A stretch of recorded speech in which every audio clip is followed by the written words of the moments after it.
You're the one who always shows up. You are the helper, the listener, the rock. You are a giver.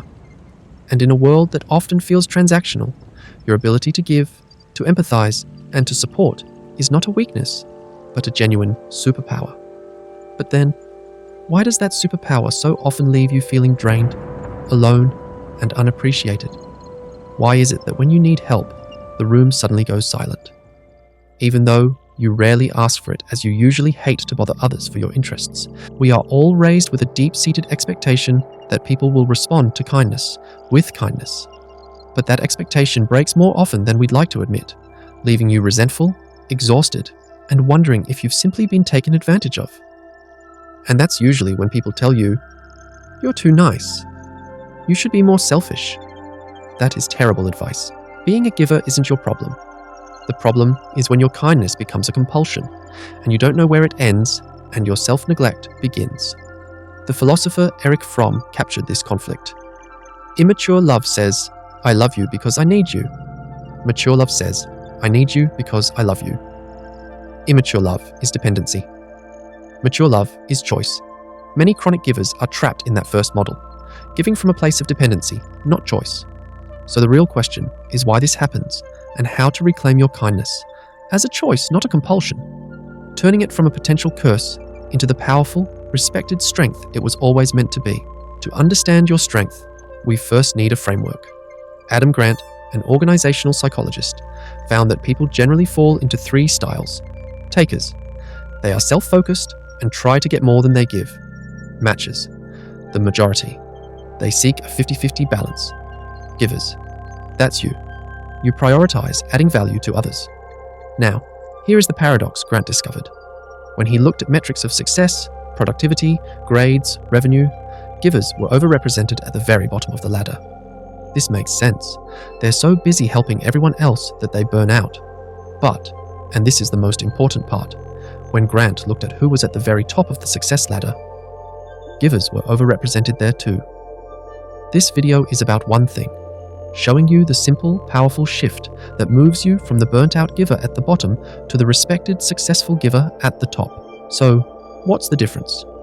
What separates the selfless giver who gets exploited from the powerful, otherish giver who thrives? The secret isn't in how much you give. It's in the choice behind the giving.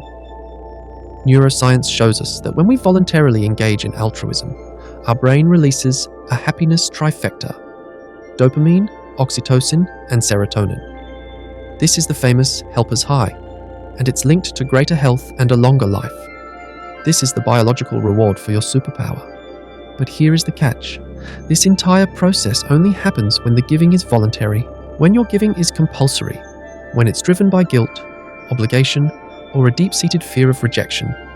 Your brain doesn't register it as generosity. It registers it as a threat. And instead of the helper's high, you get a cortisol-driven stress response. The giver at the top has learned how to live in the helper's high. The giver at the bottom is trapped in the cortisol response.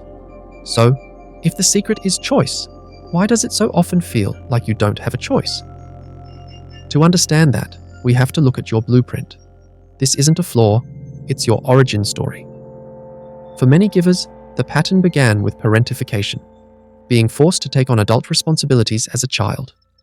You had to be the mediator, the confidant, the emotional caretaker. You learned a devastatingly simple equation. My love and security depend entirely on my usefulness. As an adult, that blueprint is still running. It's called contingency of self-worth. It means your self-esteem is contingent on others' approval. This is why saying no feels impossible. It's not a scheduling conflict. It feels like an existential threat. You aren't giving for joy. You're giving to avoid the terror of rejection. That isn't kindness. It's compulsion. And it's the one thing holding your superpower back. This is how you reclaim your kindness as a choice. This is how you upgrade. The upgrade is learning to build boundaries. We're taught that boundaries are selfish. Researcher Brené Brown's work demolishes this myth. When she interviewed the most compassionate, loving people she could find, her data revealed a shocking pattern. The most compassionate people all had boundaries of steel. Her conclusion is a compassion smackdown. Boundaries are a prerequisite for compassion. Why? Because As she writes, we can't connect with someone unless we're clear about where we end and they begin. Without boundaries, there's no compassion.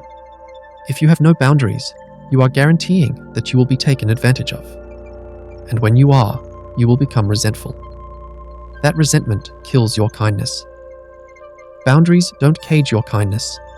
They protect it from extinction. So, how do you build them? First, the pause. Your blueprint is wired for an automatic yes. You just need to insert a pause. Before you agree, stop. Ask yourself one simple question. Will I resent this later? Listen, really listen, to the answer. That feeling isn't selfishness. That feeling is your boundary. It's the part of you that's trying to protect your superpower. Second, adopt otherish strategies.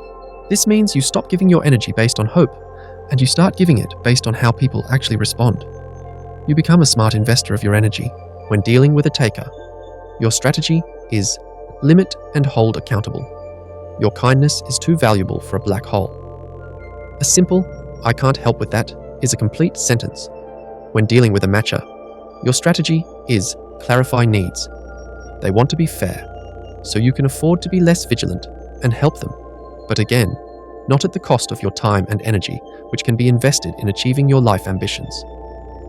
When dealing with another giver, your strategy is to protect mutual burnout, to make sure they are not helping you out of a compulsion, but a choice. This brings us to a harsh but powerful quote from the philosopher Friedrich Nietzsche. The weak can be merciful only if they are strong enough to be cruel. This isn't a call to be cruel. It's an argument about choice. The strong person, in this view, is one who has the power to retaliate or say no, but chooses mercy. 21. Their yes has power because their no is a real possibility. The person who cannot say no doesn't have a choice. Their kindness is not mercy, it's compulsion. Your kindness was never the curse. Your compulsion was. You do not need to stop being a kind, soft, empathetic person.